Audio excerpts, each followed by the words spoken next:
it's another side that like wants to take more, wants to go that one more round, because like going that one more round when you don't think you can, that's what makes all the difference in your life. You know what I mean?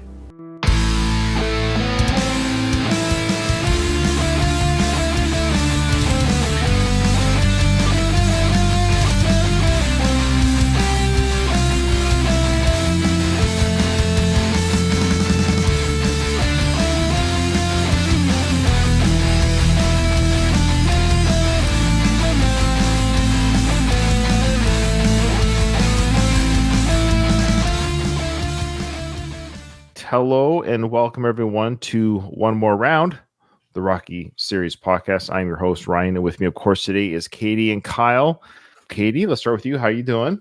Doing wonderful. How are you guys? I am doing good. Kyle? I'm doing great. I'm living the single life right now for the weekend, enjoying some quiet time. Oh, nice. It's nice to talk to some human beings, though. It is good to socialize too. So this is having some good balance to my day. Oh, good. Yeah, it's nice seeing you guys. You guys are great. You're fantastic friends and co-hosts of the show, and I can't wait to meet Katie one day in person. I met Kyle once, way back when we actually had a beer together. Remember that beer and wings? I think it was. I had a business trip out in BC. I swung by and had lunch with Ryan. I think that was like 2015. Like that was like 9. It was like a long time ago. I can't believe it's been that long. Oh, wow. That's insane. Okay, let's get to it. Do you have your Drago answers? Yeah. Oh, shit. Yeah. Like ages ago, I did some. We know that Katie wrote down 9 or 10. So by default, she's going to win the point. No. But for poops and giggles, let's just do it. What we're going to do is we'll start, like, Katie, you do one. Okay. You'll start, Katie, then I'll go, then Kyle. And then you just kind of mark off, like, I got that one too, or whatever. Okay. But Kyle, if you want to tally overall, so round one will be the first quote, and then so forth. And whoever gets the most correct within a word or two wins. And if we have a tie, then it's like whichever one got the most like accurate. Okay. Katie, why don't you start? Give us one. If he dies, he dies. Yeah, that was my first one too. All right. Kyle, did you get that one as well? Yes. Okay. So we all got a point. So however you want to do it, Kyle, we all got 1 point. Okay, so we're all tied at 1 so far. Mm-hmm. Yeah. All right. I'll go next. You will lose. Yeah. I'm sure Katie got that as well. Oh, yeah. I was like, why don't I see it written down here? Yeah. But yes, they do. Oh. Okay, it took me a minute. Okay. I was like, I must break you. Yes, I must good break one. you. Speaking of which, check out Katie on the Last of the Action Heroes Podcast Network, which this feed goes to as well. If you're listening to this on the standalone feed, we are sure on part of that network. Katie was on the I Must Break You podcast. I must break this. So whatever. Breaking down the Rocky IV director's cut. And Katie, as always, does an amazing job. She is, she gets asked to guest co-host a lot. She's the best. I'm left in the dirt over here. Oh, stop it. Nobody ever asked me to go on their show. Anyway, I do. Okay. I do. You're like Apollo when he's complaining that no one asks him for autographs. So I don't see no crowd around you neither, Kyle. Okay, so yeah, exactly. Katie, give me another one. Yeah, Sylvia. For me is the English. I mean, he says it in Russian, but I fight for me. Okay. Okay. Oh, I scared myself. Wow. Did you get that one, Kyle? Yes. Okay. Yeah. All right, so I'll go next. To the end. Okay, so till the end or to the end, however you want to read it, depends on the caption. I do have that one, but I have / you are dead because my entire life I thought that's what it was. But as long as it's not you're dead, I'm just saying that can't count. No, you're dead. Well, my point. Okay, so honestly, I have both, but I still don't see that he says that. I still think he says you're dead. Oh, he doesn't. Not at all. Okay. No. I hear that too, Katie. So for me, it's like one of those things where it's like now that it's in my head like that, it's hard not to hear it that way. Okay, so right now we're at like you two each have 5 and I have 4. Oh, you didn't have that one, Kyle? No, I didn't. Okay, Kyle, give us another one. He is made of iron. He's like a piece of iron. Or he's like a piece of iron, yeah. Yeah. So we all got that one. Yeah, I got the one. He's like a piece of iron. All right, so we all got that one. Oh, Katie, you've got the next one. I cannot be defeated. Yeah. And that one I missed, I think. Okay, so Kyle, did you get that one? Yeah. Okay, so you guys both got a point each. I did not get one. All right, I've got this one here. I defeat all man. See this one? yeah. I still think he says old man because to me that makes more sense. He says old man. I know because he's talking about his win there. It just makes more to me. It makes more sense. He goes on the canvas as the guy I just beat. I defeat old man. Soon I'll defeat a real champion. He's saying he's defeated every human man that exists. It doesn't make sense to me. He hasn't defeated everyone. He's had a few professional fights. He's defeated all men. It makes more sense. He goes, I defeat old man. Soon I defeat real champion. But anyways, what do I know? I have soon I defeat real champion. Yeah, that's one of them as well. Yeah, I have that. That's two sentences. I think it counts as two, is what he's saying there. Okay, then I did not get all man. I do not have I defeat all man. Okay, so I defeat old or old man. Kyle, which one do you have? I defeat real champion. That's what I have too. So you're saying those are two separate. Yeah, those are two. Okay. So I got both. You and Katie are tied right now, and I'm 1 point behind you guys. Well, I think that's it for me. So, Katie, if you get one more. That's it for me too. So, all right. He must say it in Russian. He's not human or he's not a man. He's not human. You're right. I missed that one. I did have one more, though. Oh. When he was training.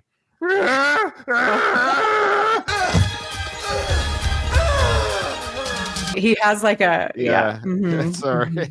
All right. I think that's okay. It. So Katie keeps piling up the points here in Rocky Podcast Trivia. Hopefully, Katie doesn't be stupid at the end and try and go for the knockout.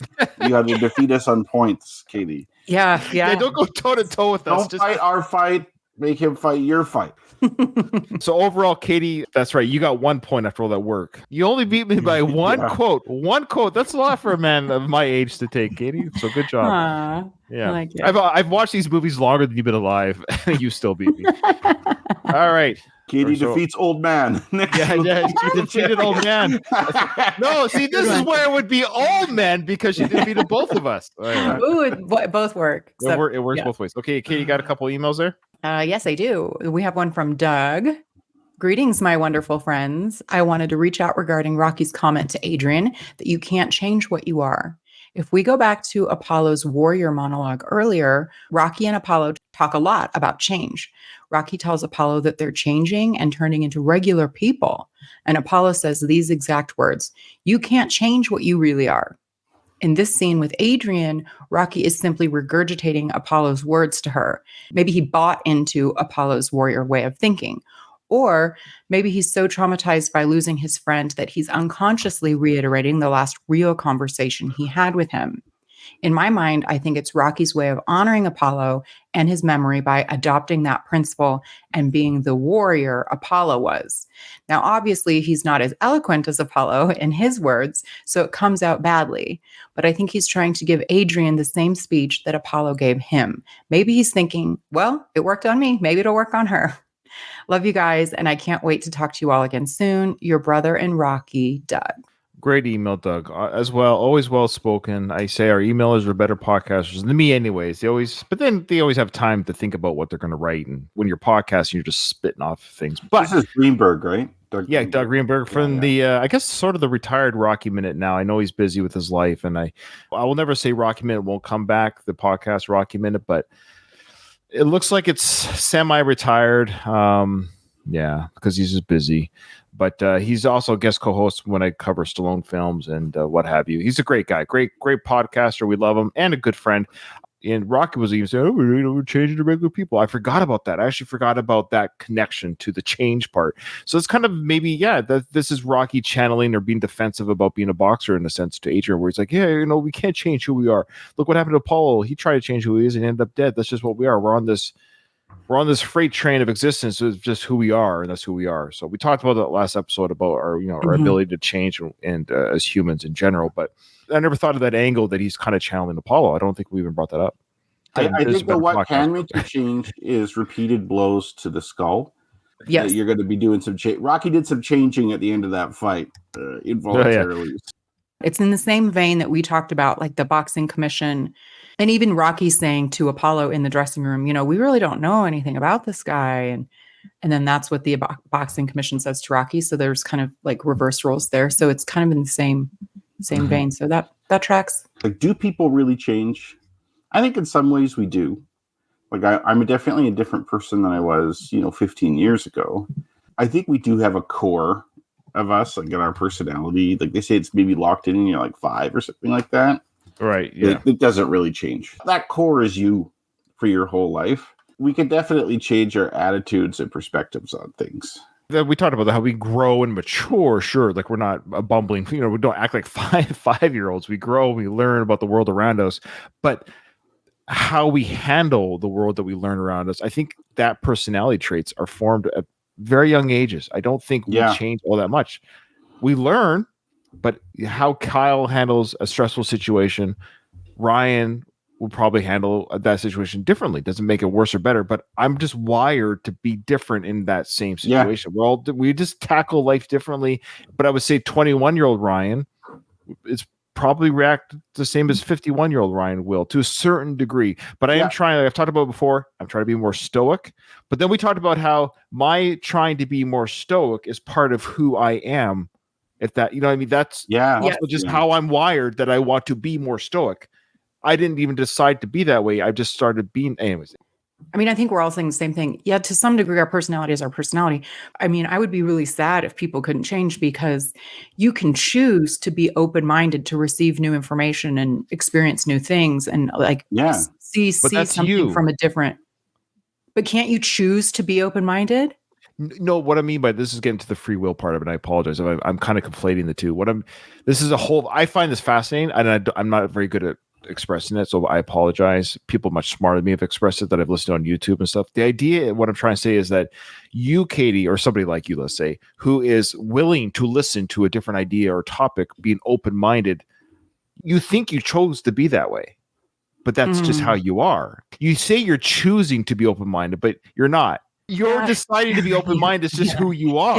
You're right. You're right. But I really dislike when people say things like, well, that's just how I am. And that is just an excuse of not growing as a human. I do agree with everything. However, I'm going to push back, because this is one argument I always love. And I think we've talked about this before in this podcast. We've done so many episodes. I love the idea of free will. I love challenging it, because if you truly had free will, why aren't you, and I say you, the universal you, the listener, why don't you just choose to enjoy everything? Like when you watch a movie, something simple. You watch a movie, I hated that movie. It's stupid. Oh, really? Why didn't you just choose to like it? Because your personality and who you are literally reacting to a movie around you all day long. Your 4D reality is a movie. You're in a movie. You're reacting to personalities, to events, to whatever. That's all a movie is life on a screen. And you are viscerally reacting to that experience. And you say to yourself, oh, I'm going to give that 6 out of 10. But why did Kyle give it 8 out of 10? Why was his experiences different? You saw the same movie, but you both had different experiences or feelings of that movie. That's what life is. Life is you in a movie, giving it a Rotten Tomato score. So when people say to you, well, I can't change, that's kind of what they're saying, is like, you might have liked the movie and you're trying to convince me to like the movie. I didn't like the movie.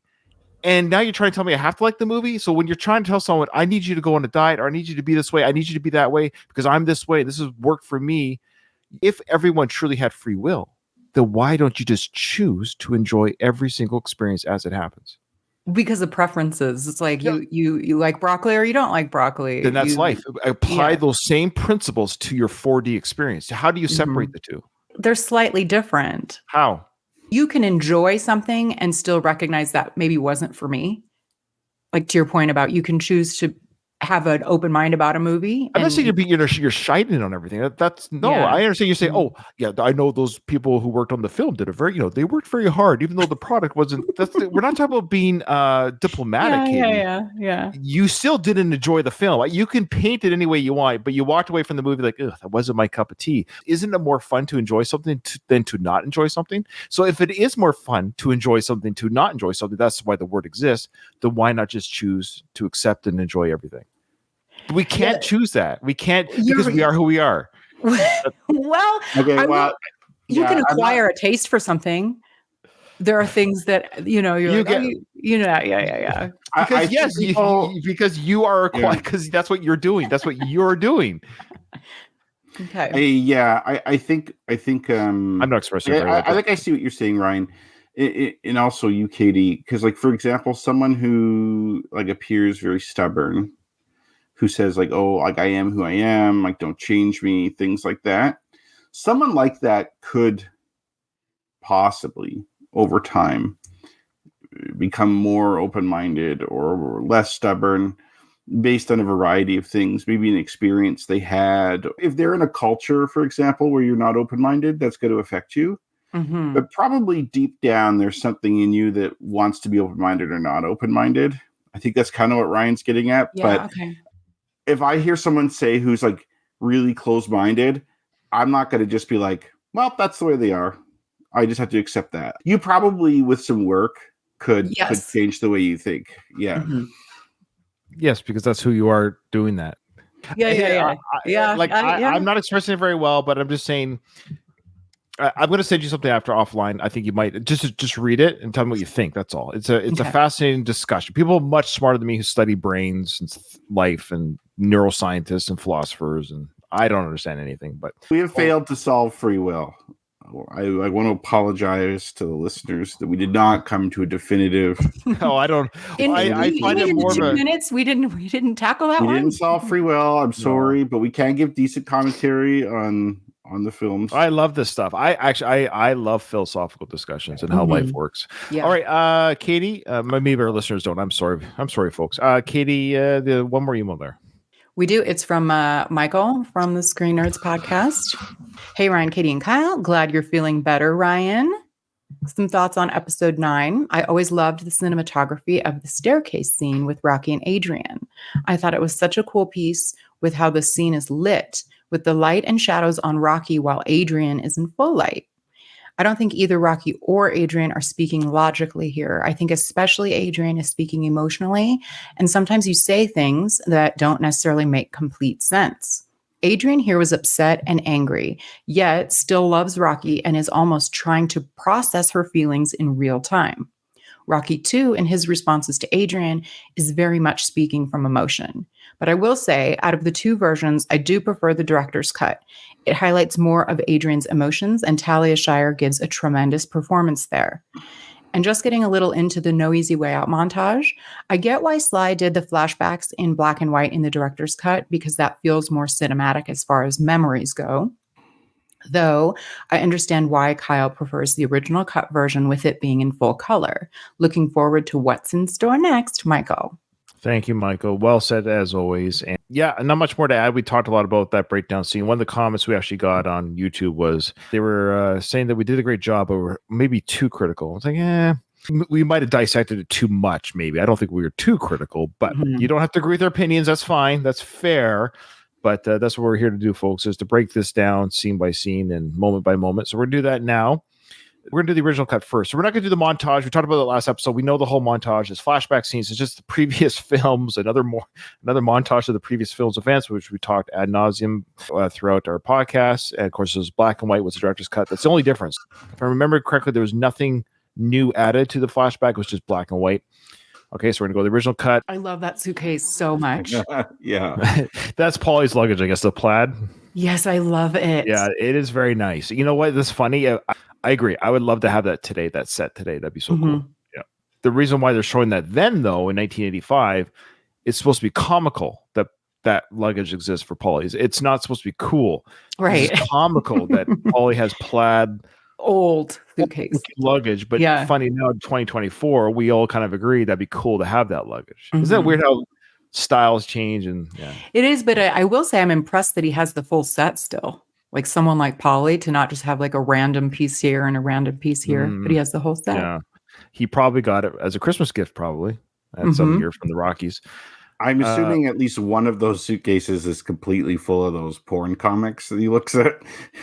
Keeps his fertility. Yeah, man. They don't have him in Russia. He's like, I hope I got my comics there. Well, yeah, he talks about it. I hope they have my comics. Maybe he lost luggage for the plane ride. He could have lost. So the robot says here, be careful with those plaid ones. They belong to the boss. Careful with those plaid ones. They belong to the boss. Polly, did you pack your toothbrush? You know how tobacco stains your teeth. If I've told you once, I've told you 1,000 times. Hey, stop busting my chops. Polly. I'm going to have a wires tied when I get back. I love how the robot, the sentient robot, felt hurt. You know, I'm going to bust your chops because it does that weird motion like, oh, Yeah. I love how this robot truly understands tone and voice in 1985. This is a highly intelligent robot that Rocky owns. Is it, or is Polly so highly intelligent he did such an awesome job reprogramming it? Because it was very robotic and cold when Polly first got it, but now that Polly's been exposed to it, yes, he has reprogrammed it to be his perfect partner. It kind of reminds me of like my dad who sucks at technology, but then it's like when there's a technology that he really wants to use, he suddenly becomes good at technology. Yep. Oh yeah. Yeah. That's true. Funny. And of course, you know, she's the robot. The robot is yeah. I guess the robot is of course nagging Polly. The idea, of course, is like a wife nagging the husband. And Polly says, I'm gonna have her wires tied. That's what women do to not have babies. That's the medical term we'll say. The tubal ligation. Tubes tied. So he says, I'm gonna get her wires tied. Like, put it this way, if the surgery to have your tubes tied didn't exist, would the line have still been, I'm gonna get her wires tied when I get back? No. It absolutely references that. Yeah, it's supposed to be a funny. But I'm just trying to understand, is she able to reproduce? Like with male dogs, the idea is they'll calm down when they're neutered, like the aggressiveness. Right. The same is not true of females. So I don't really understand it anyway. He's conflating human biology with the wrong gender of dog surgery with the robot. That tracks for Polly, though. Yeah, that's true. Hey, I'll say this now, folks. No other podcast has been this thorough with that line than we have today. No. And I love how this driver dude or whatever, I don't know if he's the driver. He's like, I can't believe this. What? He's like, white people. These rich white people, like, what kind of bullshit lives do they live? And he's not wrong. Yeah, it's true. When will you be back? The scene always bugs me. You know why the scene bugs me? We talked about the first one more round when we covered this scene. The bike's in his room? Why is the bike? He has a bicycle in his room. I'm sure, Kyle, you're gonna have an explanation why a kid has a bike in their room. I was a kid. I biked the crap out of my BMX bike. I had them all the time growing up. Never would I've imagined dragging my bike into my room. My parents would have killed me. Get that dirty bike out. What is your? It would never have existed in my room. But go ahead. Why? We'll come up with an apologist explanation. But I'm going to say this first. I'm going to say this first. You're right. He's not going to have a bike in his room. But if I had to come up with something, it's probably safe to say that Rocky Jr. grew up in a slightly larger house than you did, and also had access to more resources. So I could see this little shit having an outside bike and an inside bike that he could ride around his house. The mansion, yes. I was thinking the same thing, Kyle. Also, it's like rich. It's like in the 80s, like when you show a kid's room. I think it's showing that. Just like it's rich showing kid. how rich I am. Yeah. It's a show bike. It doesn't even use it. It's just there because he likes the look of it. Then you'd have to assume he's on the top floor, so the bike just gets right around the hallway. It's ridiculous. Don't start with that stuff. Indoor bike. Come on. I do like the creative thinking. Don't get me wrong. I would not have come up with that indoor bike theory. Okay. But yeah, it's to showcase he's a rich kid with all his toys and all his belongings. Yeah. He's got so much of his crowd in his room. Enjoy it while it lasts, buddy. Because you're going to South Philly in not too long a time. Now, I think this kid playing this kid, his name is Rocky in real life. I'm 90% sure this kid. Yeah, I think you're right. Like Krakow or something. Yeah, it's weird. His name is Rocky. So I would assume, too, that the parents probably named him after the film that came out in 76. Maybe that's how he got the role. He's like, look, I love you. I love you. Can I play your kid? Sure. Are you scared? No. Yes, you are. A little, maybe. Oh, wouldn't you be? If a big giant man wanted to beat me up, I'd be real scared. I'm trying to think of how this would go if I was talking to one of my kids. I think if I was talking to my daughter, especially, she'd probably be telling me, like, don't go. Don't go to Russia. Because, like, for a few reasons. One, it's like you don't want your dad to, like, disappear for a long time, especially over Christmas.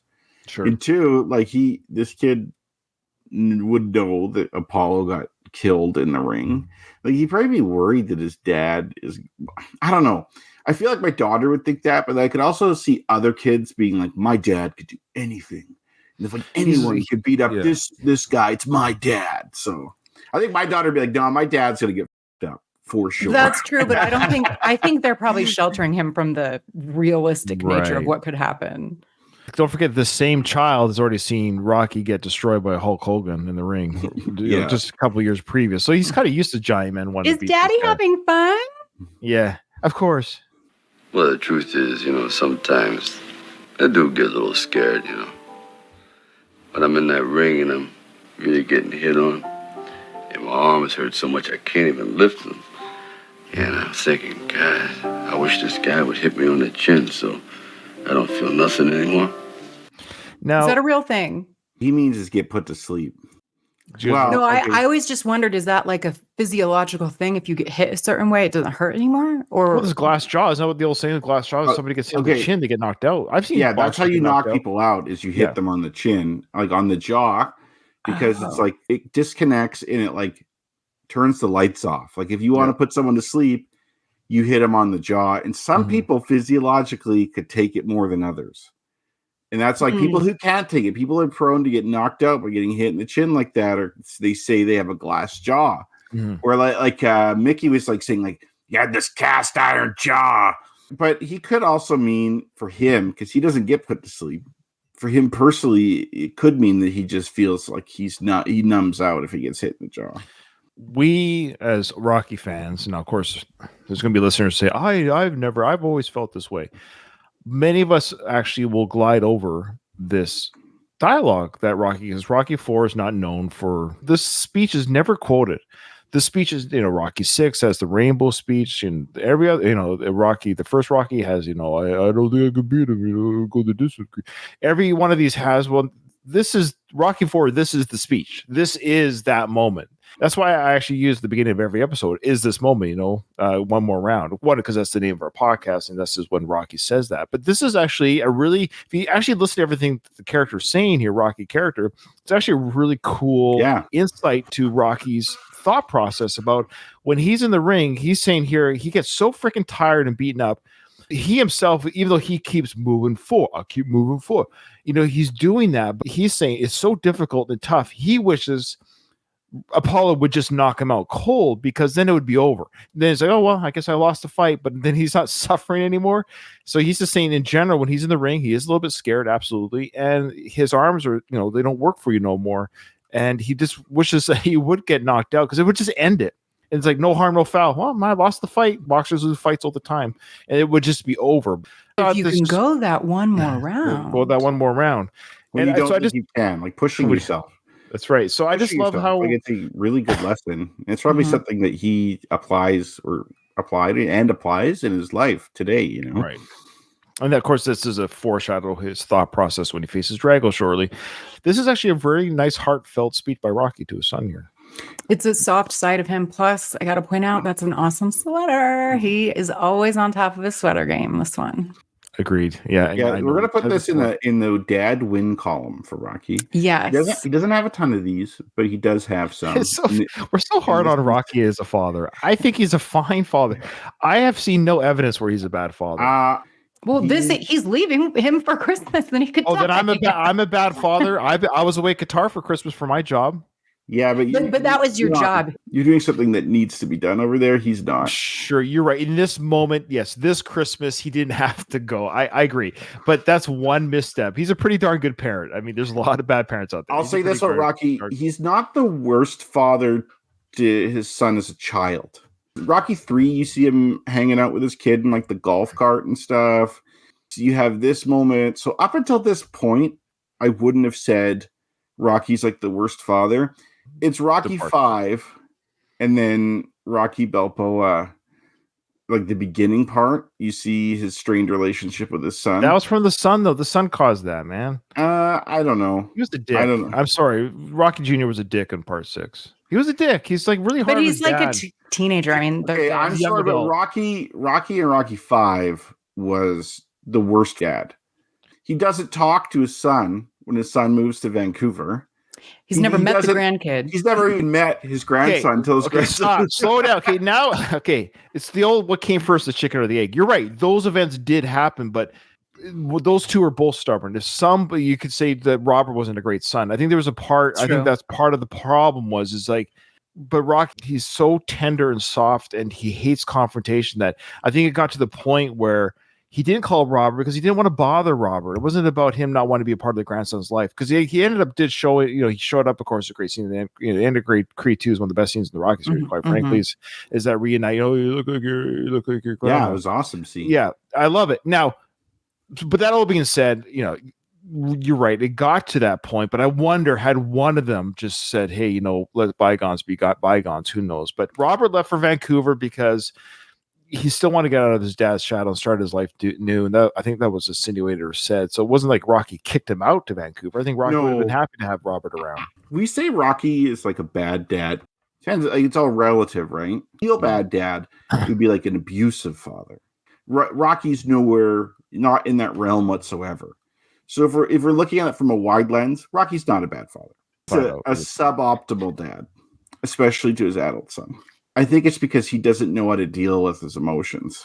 And neither does his son. Agreed.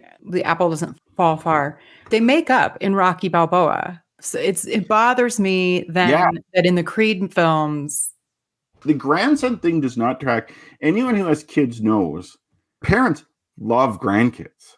Like, not all grandparents are like that, but most are. They love grandkids.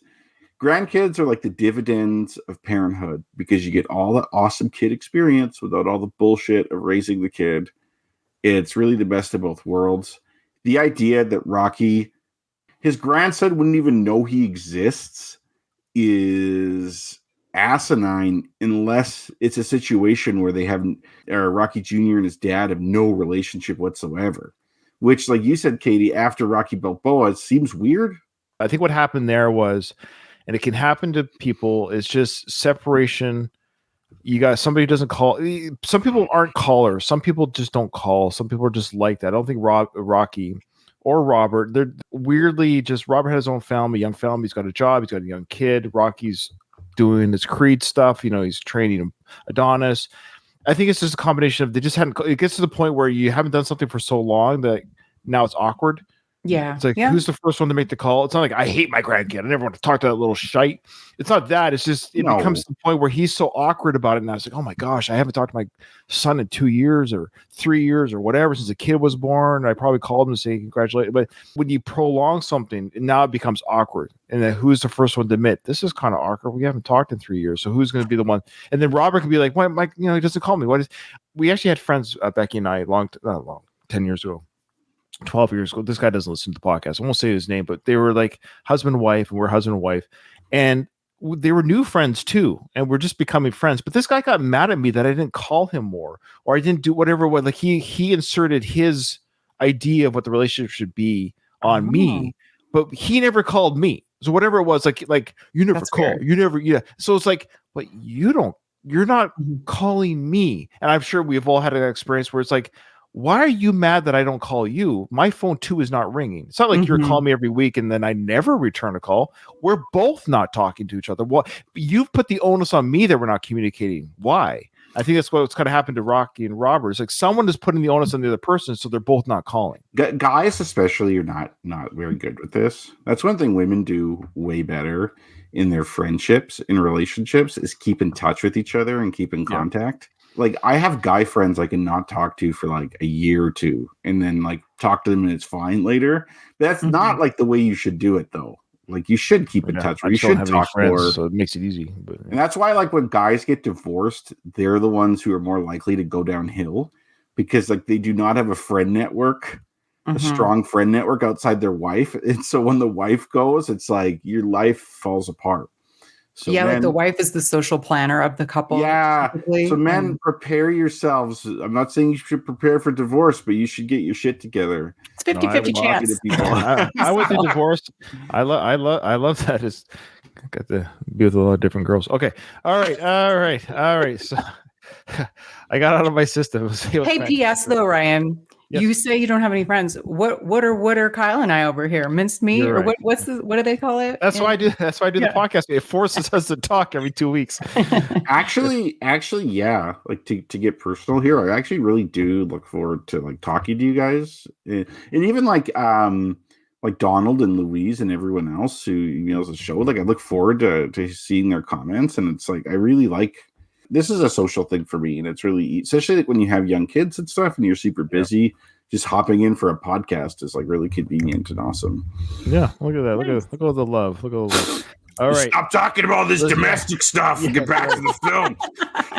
Well, let them podcast. Yeah. Get your chicken asses out of here. All right. Let's see what Rocky says here. This is a great little moment. Here we go. Then there's another side that comes out that isn't so scared. It's another side that like wants to take more.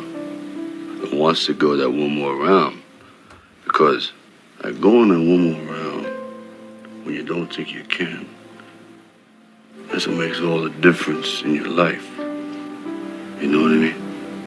And now everyone who listens to my podcast, they're all hearing the music. They're all hearing that music part kicking. Yep. Okay, so side story here. Yep. I was in the lunchroom at work. I kind of told you guys this over Messenger already, but yeah. I told someone I was like a co-host of a Rocky themed podcast, and she was shocked by that because I never talk about Rocky at work, and I guess they don't think I'd be the kind of guy. They didn't believe me. When they looked up the podcast, she like played the first part of it, and I don't remember which episode it was, but this quote came up. I never listened to the podcasts ever. Right? Like I never listened to them. You didn't know that was the opening music too. Yeah, and I was like, why is Ryan playing this quote? Like we haven't got here yet in the episode. You don't have to listen to it. You're on it. You don't. Have to listen. Exactly. I know what happened. I listen to it to always just make sure I got the right edit out, that it sounds good. I have to, just because there have been in my years of podcasting. Oh, wrong one. It's happened a couple times where I'll post because it depends where the file is on my computer. I'll upload the unedited file. I'm like, why does this sound so weird? Why do I hear a lot of or whatever? Like, no! And I get so mad at myself. I quickly pull it off the feed, put up the new one, but people have already downloaded the crappy one. I'm like, oh no, they'll never listen to me again. Anyone that creates podcasts will know what I'm talking about. It's very heartbreaking when you think you've. I hate the sound of my voice. Like, well, we do too, Kyle, but we're doing it anyways. Yes, I don't blame you guys. But the voice I hear of myself is much nicer than the voice you guys hear. So no, you sound just great. And we need you. We need you. So now, cue the music. Podcast is starting. So he goes, you know what I mean? I think the kid does like a weird nod, like, yeah, Dad. I think I got you. There you go. Yeah, there it is. We remember one more thing. Oh. We remember that Daddy thinks you're the best boy in the world. Wow, what a horrible dad he is. Look at that love he's showing. Oh, stop, you terrible father. Being a good dad is a process, not a moment. Stop. They love each other. It's really cute. It's really sweet. You're gonna take care of everything. Feed your robot. Okay. Don't forget to feed your robot. Oh, so we know that part's not in the director's cut, which we are going to show. We're going to show you. It's Paulie's robot, I believe. Does he also have a robot? You're right. It's funny how he says your robot. He should have said the robot, but yeah, fair enough. I do. Good luck. Thanks. Come on, the meat is running. No, that's a great little moment there. Remember that line? Because right now, when Paul yells at, right now during the universe of this moment, Rocky and Adrian, Kyle, are having a conversation. So, it's just weird how this is. It's just funny how right now. So we're seeing this scene. We're going to go to the director's cut. In the director's cut, we're going to hear him yell that. So we know that when he yells at, "Come on, the meter's running," up in the house on the top floor, Rocky and Adrian are actually having a discussion during that time. But the way it's edited right now, Rocky's right there. This is a weird nitpicky thing of mine, but I don't think that car would have a meter like. Oh my God, I'm so glad. I was going to say the same thing. I'm like, I never understood that. That's the joke. He's just joking. He's just saying we're running late. Time is money. Oh no, guys, that was not literal. No one thinks that's literal. That's just Paulie. I thought it was literal. I did too. That's hilarious. That's funny. I think for once, maybe I'm not the idiot this time. You're right, Ryan. Okay, it is just a joke, I think. It is just a joke. It's him being silly, saying time's a wasting. We got to get going. The meter's running. It's indicate that, we're sitting here, we're not moving, and this ride is supposed to take us to the airport. But no, that's their driver. It's already paid for. He's just saying time's a wasting. That's why I always thought it was funny. I'm like, there's no meter. I don't get it. It's just a figure of speech. It's a figure of speech. I think it's listeners. I want to Yeah, hear sure. what you think. Did you think it was a joke, or did you actually take it literally? I'm curious. That's just to know. funny. Again, wow, it's not very No, often. that is, you're right. That is what it is, Ryan. Yeah, I agree. It's just I that agree. growing up, I always thought it was weird. I'm like, I don't get it. Why is he saying the meter's It's a running? polyism. He's just saying like we got to get going. The meter's running, but the irony is it's already paid for. It's free, so the Mhm. meter's running. That's just poly being silly. So I love Rocky's got the jacket over his shoulder. He got the sweater, the necklace. It's a great jacket too. So now we see him there. He's got the cufflink that, of course, Mickey gave him. So, anyways, Rocky's now going to look up the window at Adrian. So when you first see this film, we're kind of assuming, and of course, we think they talk to each other. But I think how I viewed it as a viewer over these years is we're seeing that Adrian is so upset about Rocky leaving that they can't even say goodbye to each other. That's how I've always viewed this. It's kind of you've had a fight and it's unresolved, and it's like everyone's quiet around each other. You don't do a lot of the same pleasantries you normally would do. You may leave the house without saying goodbye, or a different kind of goodbye, maybe, or it's like that weird. I call it the Cold War. Right. Not that my wife and I ever fight, but if we did, that's what I would call it. Yeah, I think you're right. It could either be they haven't, because I assume that, I don't know, however much time has passed, a few days at least, and they probably in the house. Yeah, it's been tense, but so they maybe have said goodbye, but this is their last, like, hey, I'm going to be gone. This is our acknowledgement. I'm going to be gone for a few months, and there's still something off with us. I agree, but I equate this to the same moment when Rocky left with Mickey to train in part 2, and Adrian walks up the stairs angry. Mm-hmm. This is the same emotion I was led to believe she's feeling in the window. But what I'm getting at, and Kyle, you'll see this, with the director's cut, we get a whole different dynamic. So this is a sad goodbye still, but it's not an angry one. Mm-hmm. I was always led to believe there's a little bit of a tinge of like, yeah, but it's not the case. But here it is, of course, the original cut look. Because he's looking almost pleading at her, like, I'm sorry, Adrian, kind of looking. She's looking at the window, kind of like, and then she just kind of he looks like, oh, please understand. And she's like, I can't understand, Rocky. I'm sorry. And that look on his face is like, she's just not happy. She's not going to smile. She's not going to wave. There's no like this or, nothing. She's just like. That was really good nonverbal acting on his part. His facial expressions. The same thing. That's how his face would look in that situation. Mm-hmm. And that's why I was led to believe that it's not that great of a term. So let's go check out the director's cut. And I think the scene with the son and Rocky is a little bit different too. So we're going to show that. So of course, after the car goes down the tunnel, there's no luggage scene. So that right there is cut out. Okay. All right. So the first scene here actually is quite different. We have the scene of the backyard of the Stallone home. Sorry, of Rocky's home here. There's the bike. There's the bike. That's where the bike is, you guys. No, that's the outdoor bike, according to Kyle. That's the outdoor bike. Yeah, it's so funny because it looks like the same bike too. It almost does look like the same bike. But again, the idea here, the bike's on the lawn, kind of haphazardly thrown on the lawn. There's a football next to it. Sure, this kid is just, no matter where he goes, he's playing football, he's riding bikes. He's got a great life. It is an outside and indoor bike, apparently. It is. Because it's the same. Kyle's theory's correct. He's got an indoor bike. He's got an outdoor bike. Oh, man. It's kind of like at work, I have indoor shoes. I only wear my shoes in the office, and I have my outdoor shoes I come to the office and leave the office with. Sure. Really? Yeah. Like it helps keep your dress shoes nice. Especially in the winter. You don't want to get snow and all that shit on there. So he does the same with his bike. Yes, you are. A little, maybe. Well, to tell you the truth, sometimes I get a little scared.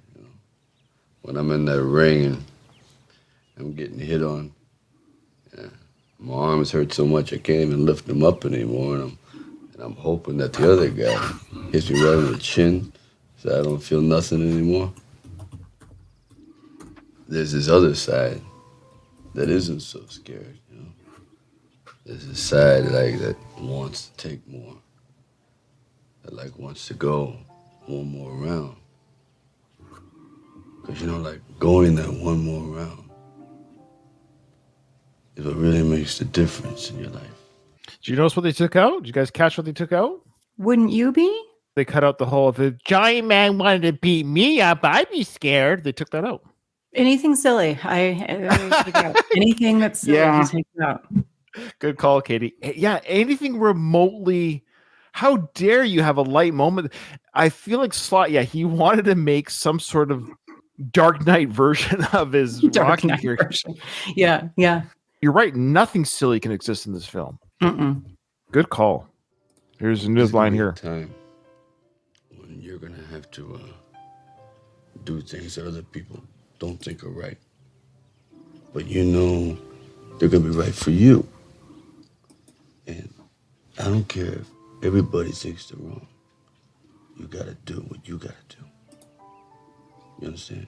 You gotta do it for you. I think what Rocky's saying here, right now, your mother and I aren't on the same page regarding this issue, but I'm doing this for me. But that's what he's saying. He's saying, hey, people right now, the world, the press, Polly, your mom, a lot of people don't believe in me right now. They don't believe in what I'm doing, but sometimes you just got to do what it's for you. You can't do it for, and that actually is a good way to live. Obviously, if it's not hurting other people, but the point is, do something it's right for you to do. It's weird. I never considered this until now. And maybe it's because I actually haven't seen the scene until now, but there's echoes of this film, multiple ones in Rocky Balboa. So the first one is this one more, the early part of this speech, how he says, like, if you can go the one more round and still keep going forward. That's an echo of Rocky's speech to his son about how it's not how hard you hit, it's how hard you could get hit and keep moving forward. There's like a clear parallel there. Mm-hmm. And then here, this scene reminds me of was when he's in the van with Marie, and she's like, it's not about how this looks to other people, it's how this looks to you. To me, it's really the same thing as what he's saying here, saying like, you got to do things not based on what other people are thinking or what other people are saying, but how you feel about it, what's right to you. Like if you actually believe something is truly right, then you have to go for it, even if other people don't agree with you. The Rocky ethos is pretty consistent.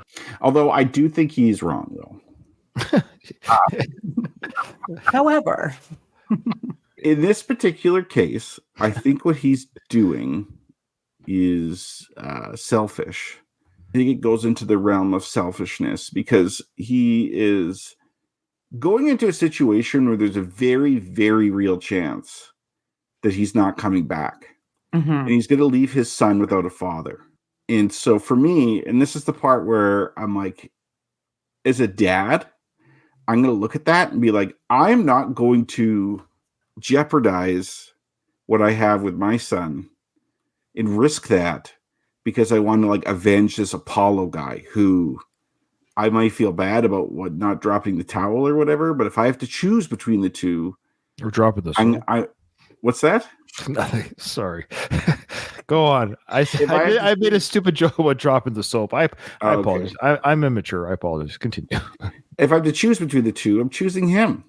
Like I think what he's. I think this is in reality awful what he's doing. Like I think it's a very bad idea to go to Russia and do this fight, but it's fine. That's just my mindset.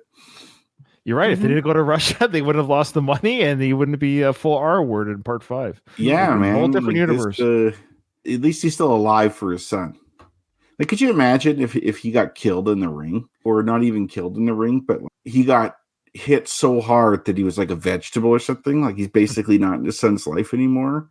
Imagine the resentment his son would have towards him for like the rest of his life. Mm-hmm. So, like, your boxing always came first and not our family. I just think about how he's the full R word, man, in part 5 when he's talking to his son. I look see through your eyes, you know. The way he talks to his son on the, do I look like a raccoon? Like Rocky Raccoon? I like see through your eyes. Like, holy smokes, Sly. That whole scene is horrible. We'll get to it. It is bad. But in this scenario here, now Adrian's alive instead of Rocky for the subsequent films. Adrian's is called Rocky, and maybe Adrian takes up boxing or starts training some kids. There's an argument to be made that this series should have and maybe could have or should have, or however you want to word it, with Rocky 4. Mm-hmm. Because Rocky 5 is a very divisive film. It exists. So we know these things exist, but I'm just saying 5 is a very divisive film. for many reasons. And then 6 has its issues too. And 6 only exists to correct the mistakes of, as far as Sly was concerned, for part 5. And then the whole Creed films and making the Apollo cheating on his wife. Well, that would Marianne. still work. The Creed films would work off of Rocky 4. You could almost go right to Creed 2 from Rocky 4. Oh, well, really. definitely. Yeah. Mm-hmm. So you have to have Rocky in the old neighborhood. This is what I don't like about Rocky 3 and 4. Rocky does not belong in this mansion. But he made money, though. Where would he go with the money? The character is a character. This is not his natural habitat. This is not who he is. Of course, he's going to live in a mansion because he has millions of dollars. I'm not saying he should have lived in the old neighborhood the whole time. But what I love about 5 is it puts him back where he belongs. If you didn't have 5 and 6, you could still have Creed where he's back in the neighborhood because 40 years later, that's where he chose to go. Yeah. Yeah, but it's weird though. Like it's a very awkward transition. Let's just say every one of these sequels has issues other than part 1 and 2. I think. I'll go back to my argument. I think on a purely artistic basis, it should have stopped at Rocky 1. No, I think 2 is a better film in many ways. I honestly think 2 is a good film. 2 it has grown on me so much over the years. When you watch 2, it has such a payoff at the end because of 1. You can't have 2 without 1. But I think if you watch Rocky 1 and 2 as a back-to-back, as a 4-hour, you can almost watch it as a 4-hour film. It works. The timeline works. Yeah, the kids work. The baby works. The victory works. We still see him in the old neighborhood. We can just imagine where he goes after. It's a perfect story. I agree. That's what I want. That's one movie. They're the same movie. But Kyle does have a point. Rocky, as a standalone, still is phenomenal, and it's a non-Hollywood ending, and that's kind of why we like it. Yeah, like for me, this is like, I know you'll disagree, and I think most of the listeners will also disagree with this, is that to me, the point of the first one was that he fought to prove to himself that he wasn't just another bum from the neighborhood. Correct. He was given this chance, and that's exactly what he did. Mm-hmm. So he got what he wanted in the end. His character won in the end in his own way, and I love that. And I think I'd love the mystery of like, you could speculate in your mind over the years after you watch that film. I wonder what Rocky would have done after this fight. I wonder what would have happened after this fight. It's Hollywood, so they have to exploit that to the fucking fullest. Turn this into like a 7-movie franchise, and like, look, it worked. I'm here podcasting about it. But I love all the movies, and I'm not anti-sequel. I don't have anything. I hate it when, not that you're doing this, Kyle, but I hate when people say that movies are ruined by sequels. I don't necessarily agree with that. It's like saying books are ruined by sequels. It's an overarching story arc, and that's how I view the Rocky character. They're just chapters of a book. Some chapters might be stronger than others. It's really an interesting experience and experiment to see an actor / character age over the years. It's really kind of cool to see. Well, this is the only example of it, I think, that the same to a degree. You got years. Harrison Ford almost doing it, with I'm not saying it's his beloved, but I'm saying you saw him age from from Raiders. True. That's true. I'm generally against sequels, but there are many good exceptions to that. There are many movies where the sequel. And I think Rocky is a good exception. Let's be clear. I don't want to. I like the Rocky movies. Technically, on a technical basis, I think you could have left. It would be cool. I wish I can go to a universe and just experience that where just Rocky happened. But I think like certain movies, a sequel would ruin it. I hope this hasn't happened. I have like this nagging feeling that this has actually happened, but I hope it hasn't. If Disney's like, look, we're doing Snow White 2. They probably have, actually. Yeah, I'm like, you better not have done that. Can't take something like that and like an old classic and just slap a 2 on it because it's just some money-making bullshit thing. Breakfast Club. There can't be a Breakfast Club 2. Yeah, I know. Like, what the fuck? You can't do that. But like, there is a monetary incentive for both books and movies. I mean, let's be realistic. That is why they do it. I watched way too many Star Wars films that I shouldn't have watched. I loved Star Wars as a kid. Those prequels were horrible, in my opinion. And I watched them because it's Star Wars. And watching Star Wars is what you do when a new Star Wars comes out. No more. It's tricky. I know we can go more. I think movies are sometimes unfairly, and maybe that's part of what makes the movies fair enough. criticize or put down because they have sequels. Like we watch TV shows that have 20 episodes a season. So I don't understand why TV shows can get away with it, books can get away with it, bands can have more than one album. It's not just their debut album. It's just funny how movies they're never allowed to have a sequel. It's odd that we give that. It's odd that we do that. I don't know where that rule came from. We criticize or we're harder on a movie sequel than any other medium of entertainment. You're right. That's a really good point, Ryan. And here's what I think Sure. is because originally the medium of a motion picture was to have one story, one that starts and ends in 2 hours or whatever. Like it's supposed to the complete story in one thing. That's the original intent. I don't know if that's true. I hear you, but again, where was that written? That's what I mean is like there is a culture behind. You're right but it changed. But now it has changed, and I guess there's been sequels since the 60s and 70s, and there's been I don't know like Buddy and Buddy and Costello or Abbott Costello, Meet Frankenstein, Abbott Costello, like so. There has always been the same characters doing different things in movies, so they weren't necessarily sequels like the Charlie Chaplin character. There's always characters doing different things. They weren't necessarily part 1 and 2, but that's how I look. That's what I'm trying to say is like, we have this weird like stipulation on movies. Like, no. You cannot share that story again, or that those characters can have more adventures. Like, okay, but if I put it on an eight episode series on HBO, that's allowed. I think a sequel is okay, and people will accept a sequel if you really do have a story to tell and a good story to tell. Well, that's always an argument for everything. There's some TV shows that drag on too long. Yeah, and people are skeptical of sequels because they've been by them. Mm-hmm. Because so many sequels for movies that have come out that don't really have a good story to tell. They're just basically reliving or reenacting or wallowing in the first film and riding the coattails of the first film. And people have been by that so many times. Man, you gotta stop. I gotta edit all the. Sorry, every time you curse, I always take out your curses, and sometimes they don't make sense. And they get by that is what the people are going to hear. Bleep in there. Yeah, I just bleep. I just make it quiet. It goes. People can figure it out. It goes. By that. They've been okay. So I'll take 2. People have been burned by so many sequels that I'm keeping all that in. You're skeptical. Yeah, sure. And no, you're right. You're right. Shit. But again, same with TV shows. Like I was saying, the show should have stopped after season 4. So it goes both ways. It's like people the Simpsons.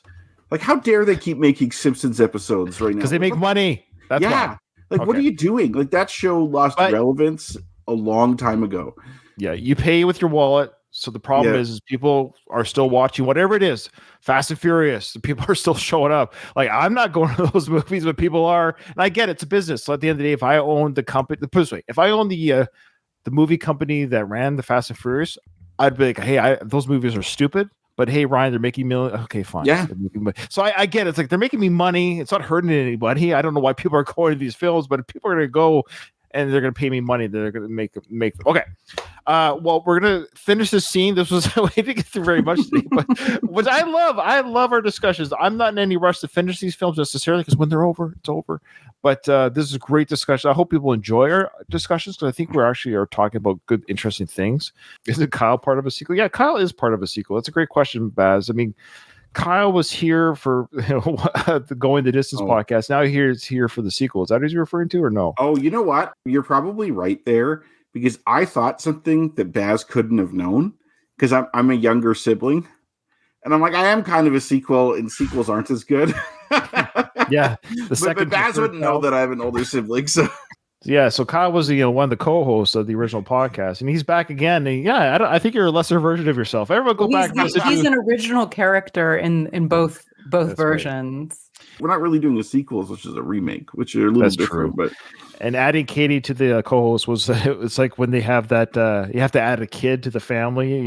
It's like we got this new character. Katie's coming to add a breath of fresh air to the show. I'm the token woman, like a token minority or something. Yeah. All right. Yeah, we'll just finish the scene. In the next episode, we'll get to the deleted scene, or the director's cut, because it will be a lot to talk about, and I don't want to rush it again. I don't want to rush it is when Rocky and Adrian have a conversation that Kyle hasn't seen yet, but we don't want to rush that, so we'll just finish this one. And it's like the most important thing I can tell you, because that's what it's all about. So after all that, he's saying the most important thing I could tell you is do whatever the F you want. Don't worry about what people think. That's the most important thing Rocky can tell his kid right now. You gotta live for yourself. Because you gotta live with yourself. There you go. That's an interesting way to put it. You have to live for yourself because you have to live with yourself. And I think that's a good point. As much as I shit on him for being selfish and stuff, in general, that is good life advice. It is. You can't be living your life based on other people's expectations of you. Well, you'll drive yourself crazy. What they say, comparison is the thief of joy. It's the same idea. So if you go around comparing yourself to my life, to Katie's life, to Kyle's life, I'm going to be, Kyle has this and Katie has that. Like Katie has free time that I don't have. Whatever it is. If you go around, but that's the thing. Or Katie compares her life to me, and she's like, "Well, Ryan has a wife and kids. I don't." You're gonna steal your own joy. Yeah, embrace your life because it's your life. You're living with yourself. At the end of the day, when you go to sleep, you shouldn't be thinking about my life or vice versa. To tack on what I said before, I do agree with him that you have to live authentically. You cannot live based on the expectations of other people. Mm-hmm. But as a caveat to that is you have to consider how your actions affect other people. Don't live in a way that hurts people. Because you can say, "Well, I'm living authentically as I punch people in the street." Well, no, that could be an authentic way to live, but you're actually hurting. I know what people. I want to do a lot of the time. Yeah, sure. If your dad, we'll give an example that's not as extreme as this Rocky example, right? Sure. Like I'm a dad. And authentically, what I love to do is hang out with my friends and drink or do whatever, which is fine to a degree, right? But if I'm just living for stuff that I want to do, and I'm not having a relationship with my kids, I'm not necessarily hurting other people, but I'm neglecting other people, which is a form of hurt. There has to also be an element of responsibility, and you have to live up to those responsibilities. What you authentically want comes in conflict with those responsibilities. You have to make a decision, and that's where it gets a little more difficult. Tricky balance. Right. Yeah, of course I mean, Rocky would never, and he doesn't live that way. He always tries to please Adrian and please his family, of course. He's just saying at the end of the day, the choices you make, and I'm so learning how to do this in my old age, is like, I have to stop caring. Yeah, that's what I was going to say. What other people think of you is none of your business. So that's the other quote I like as well. So what other people think of me is none of my business. And also comparing yourself to others is a thief of joy. So just live authentically, be yourself. But yes, part of Ryan being himself is actually loving my wife and children and having a good life with them. That's actually my authentic self, is to be a good father, a good husband. And I don't do that for what other people might think of me. I do that for myself. So that's part of living for yourself. So that's where it's different. He goes, you know what I mean? So that whole sequence there of him talking about living authentically was cut out of the original cut. And the you know what I mean came out after the one more round speech. So they kept it. Now he just leaves the room. No, feed your robot. I love you. I love you, buddy. Gives him a kiss. I love you, baby. Or yeah, baby. Call him baby or something. None of that's there. None of the sweetness is there. It's all just Sly's like, well, we can't have that. He was being too sweet with his kid. Talked about the robot. So they just cut it out. I think it was the robot. He would have kept that in had the robot bit not been in there. I bet you Sly's like, that damn robot. No, Sly, it was your decision to take it out of the cut.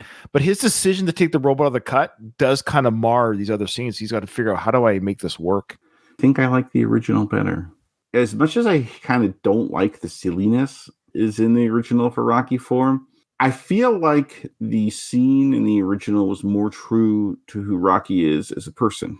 He is jovial. He is lighthearted, especially Rocky 2 and beyond.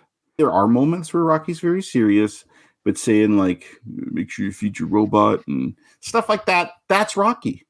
That's him. Yeah, I agree. That's the Rocky I know and love. And this other version there where he's serious, I think that's like a good dramatic scene in and of itself. But in the context of the whole films, I find the original more believable.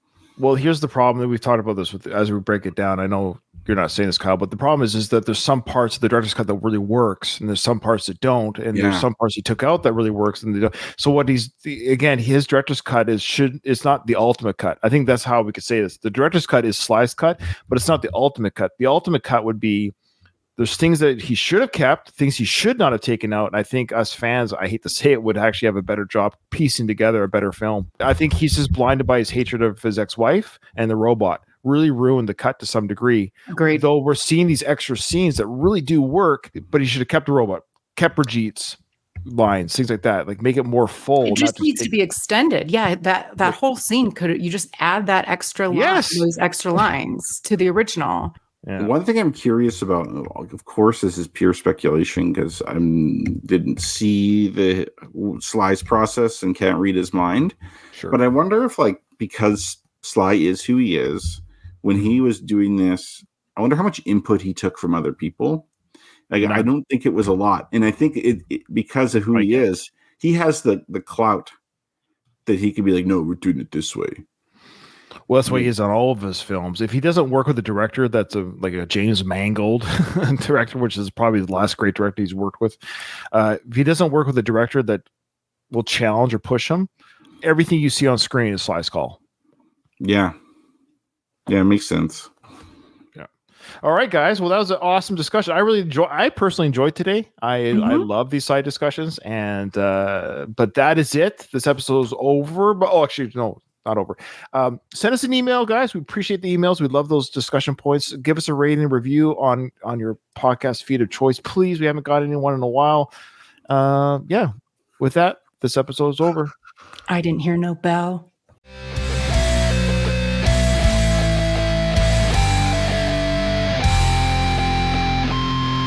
I just want to say one